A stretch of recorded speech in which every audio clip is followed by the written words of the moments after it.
అది వర్షాకాలం. భయంకరమైన తుఫాను. 3 రోజులు విపరీతంగా వర్షం పడ్డాయండి.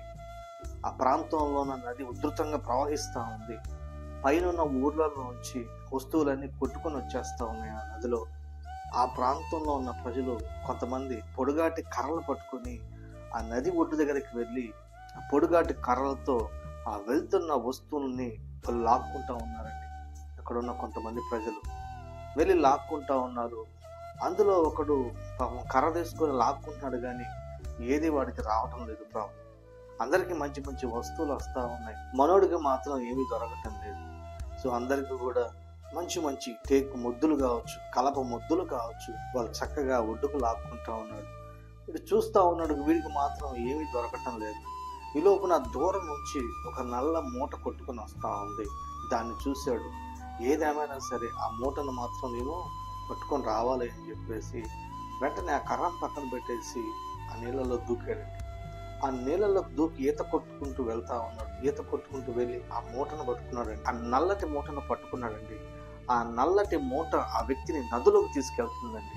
ముంచుతూ తెలుస్తూ నదిలోకి తీసుకెళ్తున్నప్పుడు ఆ బయట ఉన్న ఆ ఒడ్డు మీద ఉన్న వాళ్ళు అరుస్తూ ఉన్నారు, ఒరేయ్ అది నిన్ను నదిలోకి తీసుకెళ్ళిపోతుంది, నదిలోకి వెళ్ళిపోతున్నావు, దాన్ని వదిలేసి వచ్చేయి అని చెప్పేసి గట్టిగా కేకలు వేస్తున్నప్పుడు వాడు అంటున్నాడు, తన 2 చేతులు చూపించి, నేను ఎప్పుడో వదిలేశాను, ఇది మాత్రం నన్ను గట్టిగా పట్టేసుకుంది. ఇంతకు ఏం జరిగిందంటే ఆ మూట కోసం, ఆ నల్లటి మూట కోసం ఈత కొట్టుకుంటూ వెళ్ళిన ఈ వ్యక్తి ఎప్పుడైతే ఆ మూటను పట్టుకున్నాడో వెంటనే ఆ మూట ఈ వ్యక్తిని పట్టేసుకుందండి.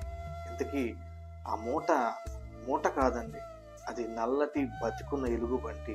ఆ బ్రతికున్న ఎలుగుబంటి ఆ వ్యక్తిని పట్టేసుకుని నదిలోకి తీసుకుని వెళ్ళిపోయిందండి. ఆ ఎలుగుబంటి ఏ విధంగా ఆ వ్యక్తిని పట్టుకొని ఆ నదిలో ముంచేస్తా ఉందో అదే విధంగా పాపం కూడా మనిషిని పట్టుకొని ముంచేస్తా ఉందండి. ఆ మనిషిని పట్టుకొని ముంచేస్తా ఉందండి. అలా మనిషిని పట్టుకొని ఉన్న ఆ పాపాన్ని, దాన్ని పట్టు నుంచి విడిపించడానికి ప్రభువైన యేసు ఈ లోకానికి వచ్చి శిలువలో రక్తం కాచి ప్రాణం పెట్టి సమాధి చేయబడి 3వ దినాన సజీవునిగా తిరిగి లేచి మనిషిని పాపం నుంచి, శాపం నుంచి, సాతాను పట్టుల నుంచి విడిపించి రక్షించాడండి ప్రభు అయిన యేసు. దేవునికి స్తోత్రం. అపోస్తలుడైన యోహాను రాసిన మొదటి పత్రిక 1వ అధ్యాయం 7వ వచనాన్ని మనం గమనించినట్లయితే, యేసు రక్తము ప్రతి పాపం నుండి మనలను పవిత్రులుగా చేయును. దేవునికి స్తోత్రము. దురాత్మలను పారదోలేది యేసు రక్తము. సాతాను శక్తులను వణికించేది యేసు రక్తము. మాంత్రిక శక్తులను పారదోలేది యేసు రక్తము. చిల్లంగిని చీల్చి పడేసేది యేసు రక్తము.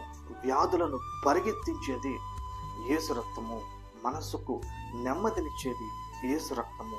పాపాలను కడిగేది యేసు రక్తము. ఒక పాపిని పరిశుద్ధునిగా మార్చేది యేసు రక్తము. నరకాన్ని తప్పించి పరలోకానికి చేర్చేది యేసు రక్తము. ఆ యేసు రక్తాన్ని ఆహ్వానించు, ఆశీర్వాదాన్ని అనుభవించు. దేవునికి స్తోత్రం.